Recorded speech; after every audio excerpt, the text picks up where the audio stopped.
दोस्तों, एक इंसान 3 हफ्तों तक बिना खाने के और बिना पानी के 3 दिन जिंदा रह सकता है, पर बिना हवा के इंसान महज 3 मिनट ही जिंदा रह सकता है। क्या आपको ये बात पहले से पता थी?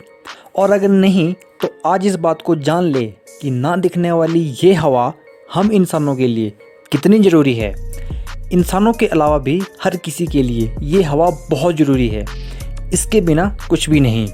क्या कभी आपने सोचा है कि आखिर ये हवा बनती कैसे है, और कभी ये हवा कम और कभी तेज़ क्यों बहती है?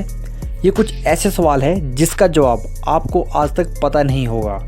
तो आज के इस वीडियो में हम आपको बताएंगे कि हवा कैसे बनती है और ये दिखाई क्यों नहीं देती। तो वीडियो को अंत तक जरूर देखिए। नमस्कार दोस्तों, स्वागत है आपका इनक्रेडिबल मिस्ट्री में। दरअसल हमारी पृथ्वी गैस के अणुओं की परतों से घिरी हुई है, जिसे हम सब वायुमंडल कहते हैं। यह वायुमंडल मुख्य रूप से नाइट्रोजन, ऑक्सीजन और बाकी गैसों के मिश्रण से मिलकर बना है। हवा गैसों का मिश्रण है। इसमें नाइट्रोजन 78%, ऑक्सीजन 21% और बाकी की अन्य गैसें हैं। और ये तो हम सब जानते हैं कि इसका ना कोई रंग है और ना ही ये हमें दिखाई देती है। हवा सभी दिशाओं में अपना प्रभाव डालती है। अब सवाल आता है कि हवा चलती कैसे है। जब सूरज की किरणें धरती पर पड़ती है तो ज़मीन और हवा गर्म होने लगती है। जैसे जैसे तापमान बढ़ता है वैसे ही इन जगहों पर हवा फैलने लगती है और उसका घनत्व भी कम हो जाता है। गर्म हवा ठंडी हवा के मुकाबले हल्की होती है, इसीलिए वह ऊपर की तरफ उठने लगती है। और जैसे ही ये गर्म हवा ऊपर उठने लगती है वैसे ही इन जगहों पर हवा का दबाव कम हो जाता है। दबाव कम होने का मतलब उस जगह पर एक खालीपन आ जाता है, और फिर जो अधिक दबाव वाले यानी कि ठंडे स्थानों से हवा कम दबाव की ओर आने लगती है। कई बार ऐसी हवाओं का ठंडापन हमें महसूस नहीं हो पाता है, लेकिन ये हवा ठंडी और भारी होती है। कुछ समय बाद ये ठंडी हवा भी गर्म होकर ऊपर उठने लगती है और ये प्रक्रिया चलती रहती है।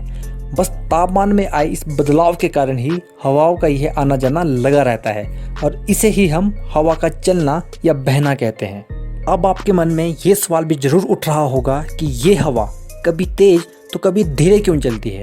ये हमने आपको पहले भी बताया है कि हवा अधिक दबाव क्षेत्र से कम दबाव के क्षेत्र की ओर जाती है, जिसे हवा का बहना कहा जाता है। जितना ज़्यादा दबाव का अंतर होगा उतनी ही ज़्यादा तेज़ी से हवा बहेगी। दबाव के इसी अंतर की वजह से हवा कभी तेज तो कभी धीरे बहती है।